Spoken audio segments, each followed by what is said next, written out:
Welcome to In Pursuit of Truth. This is your host, Sir Patrick Mack. I'm back. You're back. Q's back. Everybody's emerging from the shadows.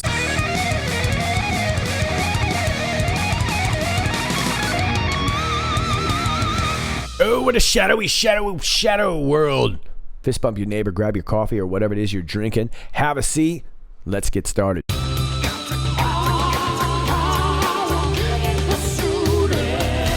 Post 4310, 35 minutes after the hour of 12. We see this letter here from Susan Sticky Rice to Susan Sticky Rice. It was written back on January 20th, 2017. We've talked about it before.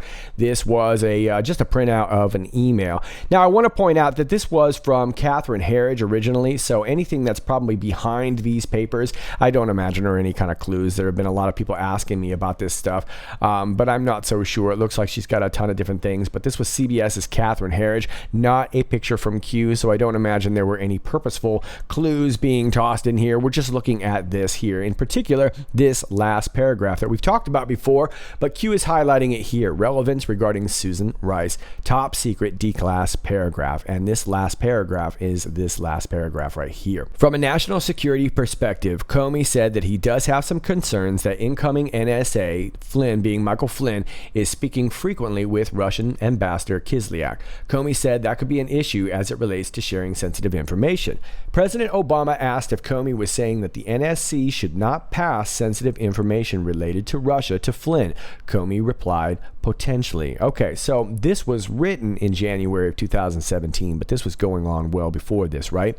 What was really discussed during the January 5th meeting?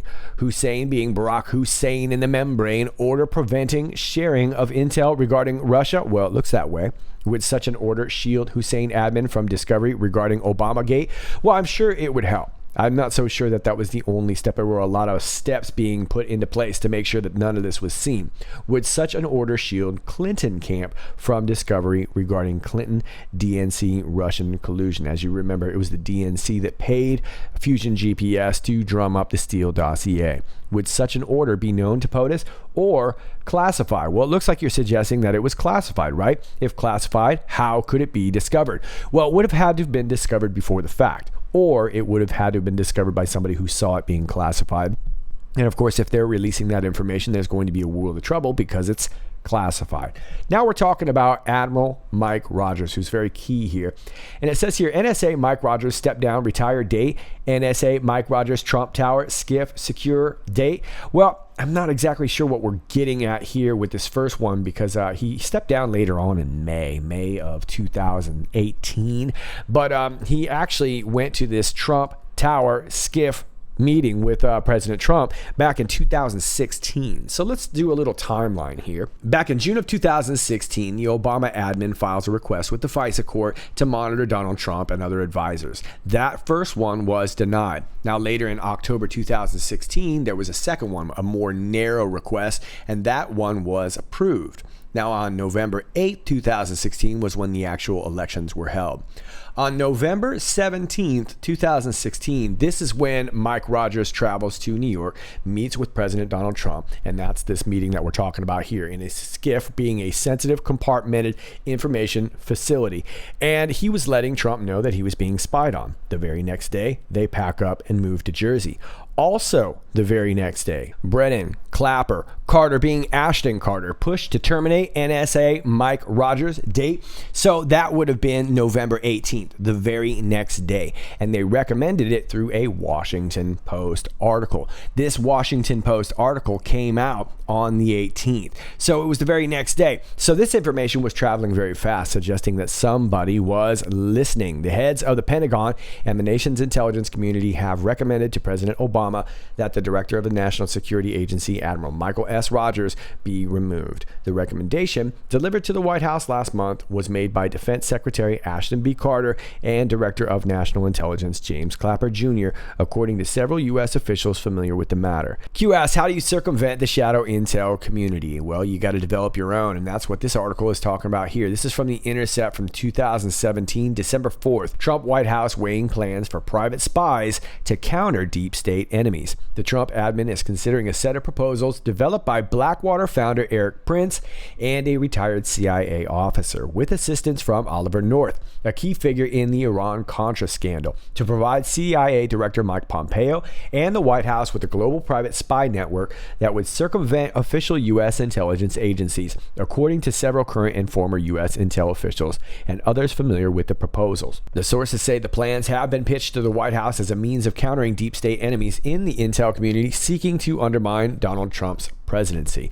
Okay, so it looks like they were starting their own little counter crew, right? Pompeo can't trust the CIA bureaucracy, so we need to create this thing that reports just directly to him, said a former senior U.S. intelligence official with firsthand knowledge of the proposals in describing White House discussions. It is a direct action arm, totally off the books, this person said, meaning the intelligence collected would not be shared with the rest of the CIA or the larger intelligence community. Okay, I'm sure the intelligence community just loved that. The whole point is this is supposed to report to the president and Pompeo directly. The proposals would utilize an army of spies with no official cover in several countries deemed denied areas for current American intelligence personnel, including North Korea and Iran. And I've talked a great deal, especially last year, about Iran being one of these denied areas. This was literally an area where all these different businesses were able to operate, whether it be Total SA or Volkswagen, all these green companies, these tech companies, they were operating in Iran, and it was working like a black site. And you had the American military essentially guarding this area,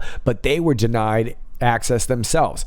The White House has also considered creating a new global rendition unit meant to capture terrorist suspects around the world, as well as a propaganda campaign in the Middle East and Europe to combat Islamic extremism and Iran. Okay, well, that's kind of business as usual, that part right there. I could find no evidence that this ever came to the attention of anyone at the NSC or White House at all, wrote Michael N. Anton, a spokesperson for the National Security Council, in an email. The White House does not and would not support such a proposal. But a current U.S. intelligence official appeared to contradict that assertion, stating that the various proposals were first pitched at the White House before being delivered to the CIA. The Intercept reached out to several senior officials that sources said had been briefed on the plans by Prince, including Vice President Mike Pence. His spokesperson wrote that there was no record of Prince ever having met with or briefed the VP. North did not respond to a request for comment. Okay, so they were keeping this kind of on the down low. At the heart of the scheme being considered by the White House are Blackwater founder Eric Prince and his longtime associate, CIA veteran John R. McGuire, who currently works for the intelligence contractor Aminter Group. McGuire also served on Trump's transition team. Aminter's role was first reported by BuzzFeed News. McGuire and Prince met together in September with a senior CIA official at a Virginia restaurant to discuss privatizing the war in Afghanistan, which I got to tell you, I'm not a big fan of myself.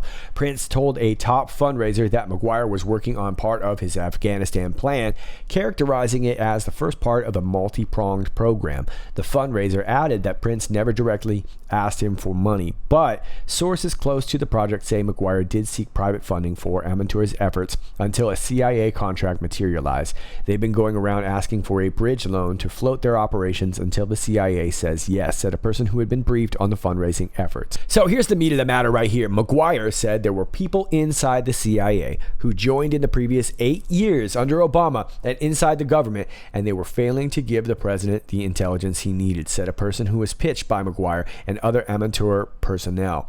To support his claim, McGuire told at least two people that National Security Advisor H.R. McMaster, in coordination with a top official at the NSA, authorized surveillance of Steve Bannon and Trump family members, including Donald Trump Jr. and Eric Trump. Adding to these unsubstantiated claims, McGuire told the potential donors he also had evidence McMaster used a burner phone to send information gathered through the surveillance to a facility in Cyprus owned by George Soros.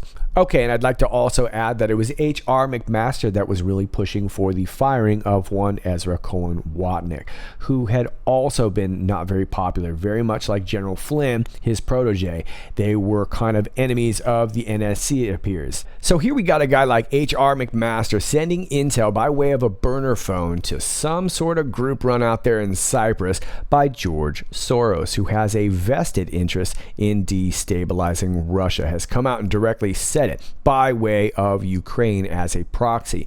It was also George Soros who had a number of groups that were out there in Ukraine that were part of this no prosecute list. You may remember this. Ambassador Marie Yovanovitch had made a list for the Ukrainian anti-corruption prosecutors saying these are a list of groups that you are not allowed to prosecute. And on those lists were some of these George Soros groups. Now, in these George Soros groups, we had a number of intel guys. One of them appears to be what our alleged whistleblower was by way of Adam Schiff, right? He was on the gang of a Intel, and that guy whose name I can't say but rhymes with Larry Farm and Villa ended up coming out and being our quote-unquote whistleblower, right? So it all kind of falls together. Q says, critical thinking. What did Susan Rice declass January 5th White House meeting reveal? Well, it revealed that they knew a lot and were already starting to cover their tracks, and that as soon as they knew that it was a go for President Trump, they were going to make sure that certain information never got out, including this Russia intel hold. Well, how do you add layers of protection? Well, it looks like they were adding layers wherever they could, but Q is referring us to the special counsel. Install a special counsel to lock, freeze everything regarding Russia. Yeah, now we've got an investigation into Trump, so we can't release this information, right? This stuff is all part of an ongoing investigation. Instruct and coordinate it with the NSC Intel Committee, Schiff, arm's length. Remember, Schiff is Gang of Eight, Intel guy, right? To initiate whistleblower allegations 1 through 9. There you go. Enter Larry, Farm, and Villa. Instruct Congress to file articles of impeachment, coordinate with China to terminate economy, unemployment gains, initiate lockdown due to health concerns, push fear through DNC, instruct governors under control to enact vote by mail. That's all that we're going through right now, right? All of this stuff was a massive backup plan. Coincidence, January 15th? Yeah, it's pretty amazing. All of a sudden, we get this virus from China breaking out in Seattle, right? And it was the same day as these impeachment articles delivered to the Senate held. China phase 1, USA clawback deal signed. So we had just made this big deal with China, which was a really good thing. And if you've noticed, President Trump is still sticking to that, saying, oh, they're going to buy it. You know, everyone's coming out saying, well, what if China reneges on this deal? They're saying they don't really want to buy up. They're kind of wanting to go back on this now that the Rona's out there. And Trump keeps saying, oh, they're going to buy it. They're going to buy it. First COVID-19, that's what the kids are calling it. You can call it the Rona. Either way, I don't got it. First COVID-19 case landed Seattle. All assets deployed.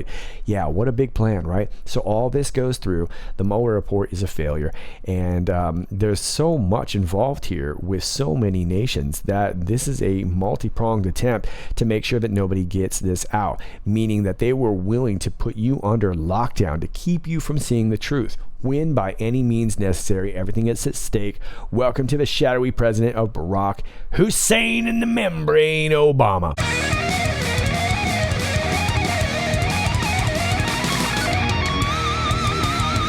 Post 4311, 23 minutes after the hour 1, we see these two pictures. Here on the left appears to be John Kerry, and on the right appears to be Kamal Karazi, who was the former Minister of Foreign Affairs to Iran. They were taken roughly right around the same time. The picture is titled HQ Default. Q says, welcome to the shadow presidency of Barack Hussein Obama. Okay, so the original picture appears to come from Jason Osborne, who is a lobbyist, Trump lobbyist actually, and he runs a group called Turnberry Solutions. Now, to be fair, there are some interesting clients on that group's roster. So a lot of Chinese billionaires, including some aluminum companies, as well as Russian billionaires. But this was the guy who took the picture, and he took it on May 12, 2018. So John Kerry just left a meeting at L'Avenue in Paris with 3 Iranians. A friend was sitting next to their table and heard JK blasting Donald Trump. The Iranians had a 5-person security detail and left in diplomatic vehicles. Is he FARA registered? Meaning, is he registered as a foreign agent? Well, no, he's not. And he's no longer an elected official. Neither is Karatzi, from as far as I can understand. So what were these guys doing with this 5-person security detail? Doing a little shadow diplomacy, if you will? Well, we were talking about this last year. Now, we get another picture from the next day. And I want to clarify, this is from the next day. Just got pictures of the 3 Iranians who met with John Kerry yesterday. They are entering their hotel, the Prince de Gaulle. Anyone know who they are? So I just want to point out that although we see John Kerry on the 12th, we see Karatzi on the 13th. Now, it does suggest that they probably met, but I do want to be fair, and I want to point out that it was the next day. Now, let me turn you on to this tweet from Hanif Jaziari. The one in front is certainly Kamal Karazi, Iran regime's foreign minister from 1997 to 2005. The one behind the door looks very similar to Abolghasem Delfi, current ambassador to France. See photos for comparison. Please bear in mind, these people aren't diplomats, they're diplomat terrorists. Okay, so we don't know for sure on the second one, but the first one looks pretty good. And again, this is on May 13th, 2018. Now, if you do a reverse image search, you get this article from May 14th, 2018 from the Financial Tribune. Former foreign minister denies meeting with Kerry. Head of Iran's Strategic Council on Foreign Relations and a former foreign minister, Kamal Karazi, denied claims that he recently attended secret talks with former U.S. Secretary of State John Kerry in Paris, saying he only met with former French Prime Minister Jean-Pierre Raffarin. In a statement released on Monday, Karazi's office rejected as unfounded claims by Jason Osborne, a former advisor to U.S. President Donald Trump, who said there are pictures of 3 Iranians who met with Kerry in Paris, Tasnim news agency reported. Okay, well, that's what we just showed you right there. So it's really, really hard to say, and I think a lot of people were trying to kind of discredit Osborne here. And like I said, I think it is important to note that he is a lobbyist. I think that's fair.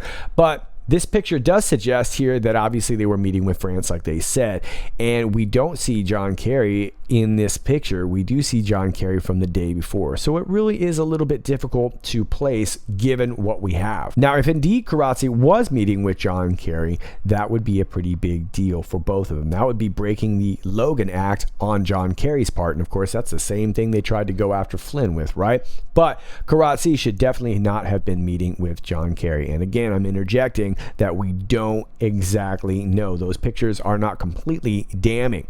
But the reason why I think this would be important in regard to Karazi is that he is a big-time media guy. From 1980 to 1989, he was president of the Islamic Republic News Agency, and he was also vice president of the Iranian National Television. So this would be the guy that gets it out to the media. So you can see why President Trump needed to run his own intelligence back channels, possibly by way of Mike Rogers and Eric Prince. Could very well be. It seems like that's what Q is suggesting, but you can see clearly why. Now, I do want to point out once again that those pictures are not proof, but they are highly coincidental, highly suggestive, and we'll just leave it at that for now. But we do see the need for the president to have an intelligence back channel as well as an information back channel. Remember, this guy was big in Iran state media. So how the message gets out is very important. We already know that, hence the need for QAnon, which is essentially its own back channel, right? Post 4312, 34 minutes after the hour 1, we get taken back to this right here. And we were just talking about how all the areas outside of Wuhan had only been locked down for 16 days. Seems very strange. And yet we have states like California, New York, Oregon, Michigan. I think it's added up at this point. But many U.S. states that are still on lockdown. Q posts a link to the Cambridge Dictionary definition of common sense. And I don't think we really need to go through that, do we? I think we understand common sense. I think we also understand that common sense was a leaflet passed around by Thomas Paine in the days leading up to the Revolutionary War, which in a way was kind of its own back channel, right? The basic level of practical knowledge and judgment that we all need to help us live in a reasonable and safe way. You get the idea. Let's move on. Post 4313, 21 minutes after the hour of 2. The link is to a 2014 Forbes article from Thomas Basile. Q says worth remembering. And it's a pretty long article, so we're just going to grab some of these lines here. When you analyze the public response to the State of the Union and the latest polling data, it's clear that the president, who would have been Barack Obama, has lost a tremendous amount of credibility with the American people. I scarcely think he cares at this point. A tired, graying Barack Obama stood before Congress this week as a political figure, party leader, and progressive activist to make sure that the members understood one thing: he doesn't need them. In fact, he hasn't needed them in quite some time. After all, in his mind, it's his government. The weaponization of government is happening, and it's time Americans took notice. For all the folks, primarily on the left, who screamed and yelled that the Patriot Act was shredding the Constitution, far more intrusive tactics that have nothing to do with the NSA or Homeland Security are being deployed right under our noses during this administration. Those tactics reduce every American's personal and economic freedom. Last week, a senior United States senator gave a speech stating that the IRS should be used to target and punish groups that disagree with the Democratic Party's political agenda. Senator Chuck Open Mouth Insert Schumer stated there are many things that could be done administratively by the IRS and other government agencies. We must redouble those efforts immediately. Last year, Lois Lerner, the IRS's former director of tax-exempt organizations, publicly acknowledged the political, predatory, and punitive actions of the agency that led to the harassment and intimidation of conservative groups. Anyone who thinks that these IRS bureaucrats were acting solely in response to the senator's letter or their own volition is kidding themselves. Yeah, they essentially weaponized the IRS. Now, let's skip down here. The IRS scandal is well known, and the misuse of the agency by the Democrat Party machine is still apparently going on. However, the IRS is just one of dozens of other agencies under the control of this White House, many of which go unnoticed by the public and are virtually ignored by elected officials. Okay, so there's too many articles to go through today to keep going through this, but it talks about all kinds of different government programs in which Obama basically weaponized the government. But I want to point this out right here.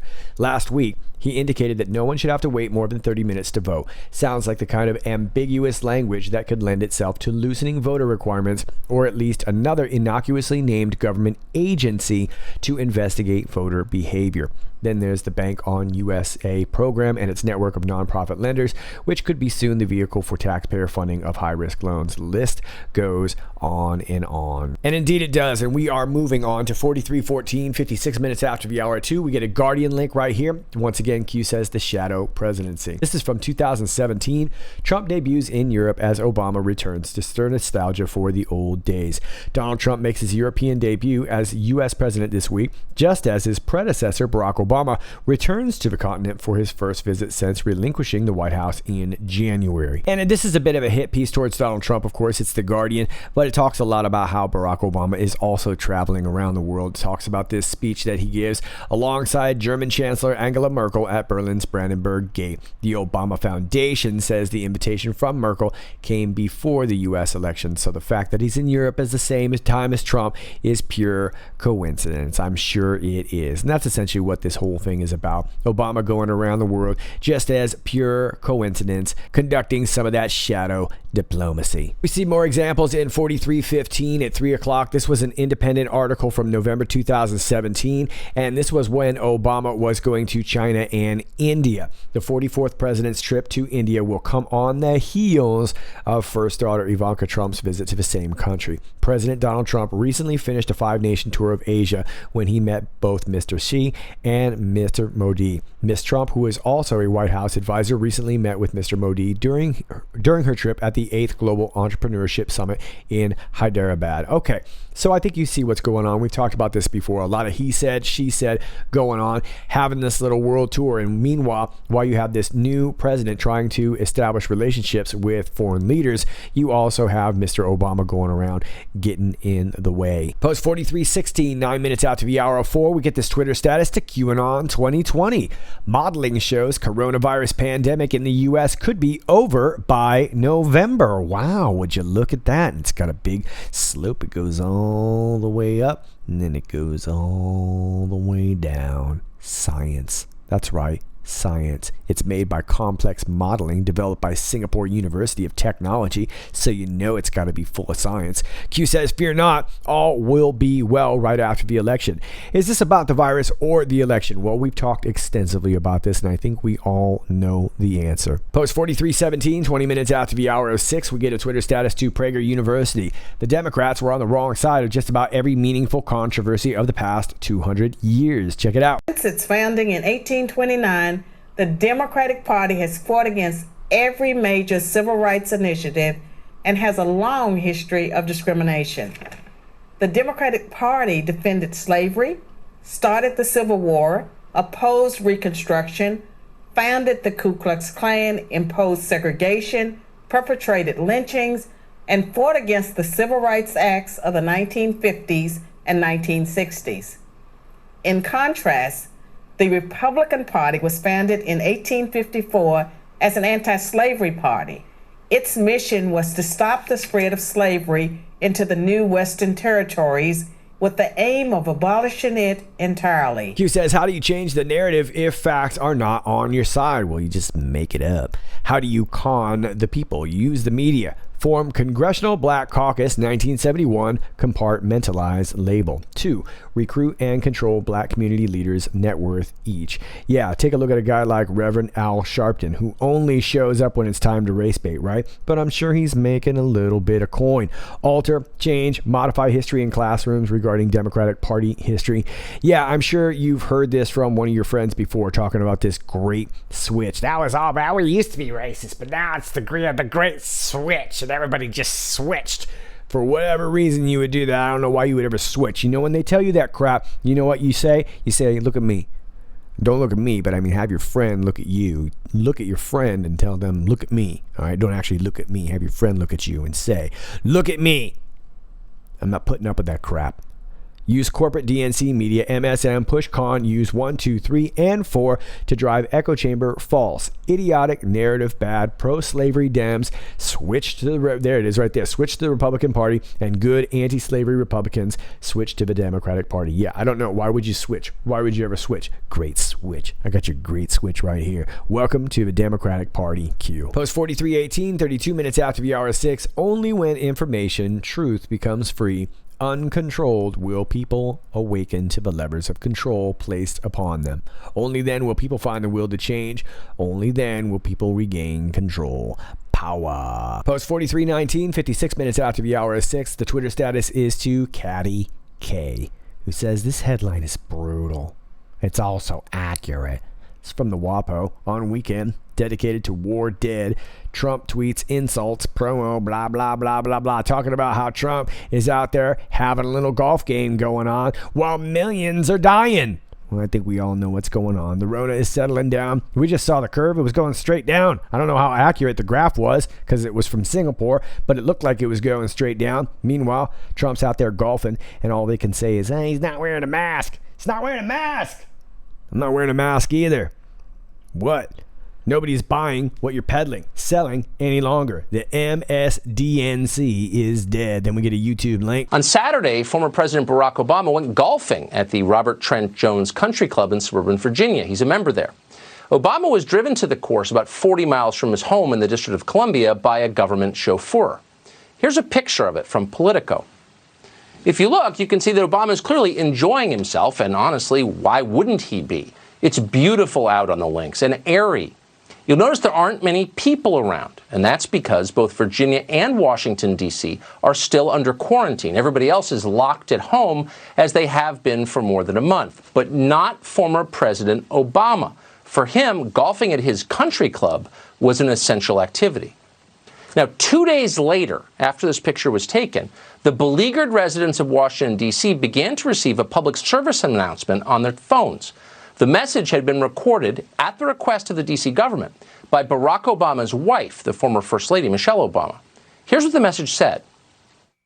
Remember, we urge you to stay home except if you need essential health care, essential food or supplies, or to go to your essential job. Stay home except for essential health care, essential food, essential jobs. That is Michelle Obama's message to you. It didn't seem to occur to her that those standards might also apply to her family. And that's why she didn't mention essential trips to your country club. Don't worry, Patriots. We're all in this together, except for the elite.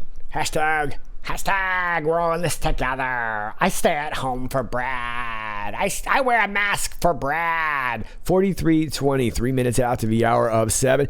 Q is responding to an Anon who I guess did not pick up on the sarcasm in 43:16, particularly this line right here. Fear not, all will be well right after the election. Here we are. Not all will be right after Durham. Q us quelling until the Democrats steal the election. What the ho does the election have to do with justice? And Q responds by providing the dictionary definition to the word sarcasm.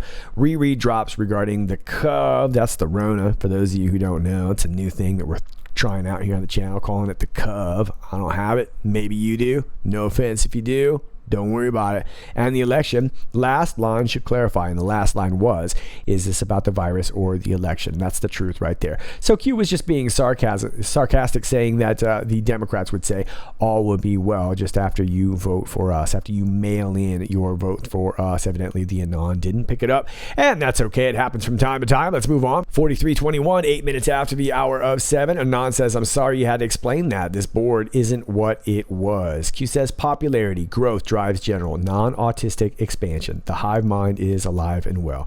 Yeah, the good news is we've got a ton more people following Q. The hard part about this, I know for a content creator, is that there's so much information going on and it's constantly being updated. That's really hard to go back constantly and remind people of old things. I'm constantly encouraging people to go back and watch my old videos. And I have to do it too because there's so much that I forget a lot of stuff too. But because of all these new minds, we get a lot of new ideas. We got a lot of people taking some of the old ideas that maybe didn't work and trying to apply them, and everything really in between. And it's all a good thing. It's a really good thing. But I will say this, as a content creator, not just as a content creator, but as somebody who is incredibly sarcastic himself, particularly on Twitter, I know that a lot of times people will take things the wrong way, not really understanding the sarcasm and things like that. Sarcasm is just not what it was, I'm afraid, online. But hey, we're doing the best with what we can, and Q is simply being sarcastic. Let's move on. Post 43:22, 10 minutes after the hour of 7. Anon says, damn right, Q, we're on course, on glide path. Anons are on it. Q says ILS approach looking good. ILS referring to the instrument landing system, which helps airplanes land on the runway by sending out a radio signal ahead, which guides them onto the runway. Fun fact on that was set into motion by the International Telecommunication Union, originally the International Telegraph Union, which was part of the United Nations. The International Telegraph Union is actually the oldest global international organization. So I guess you could say they were the first globalists, even though I'm not so sure they were really globalists. But you get the idea. Anyway, it helps the planes land, and I'm going to take off because we're going to get this video out to you today. As always, if you like this video, please click like, share, and subscribe. Thanks to all of you who do that already. If you are on YouTube, my alternate links are down below. I highly suggest checking out one of those. If you've got information for me, please email me, which is also linked down below. My P.O. box is down below, and yes, it does work if you want to send me something old school. And if you'd like to support the channel, my Patreon is all down below. It's all down below. I'll see you next time. This is Sir Patrick Mack, and until next time, stay focused.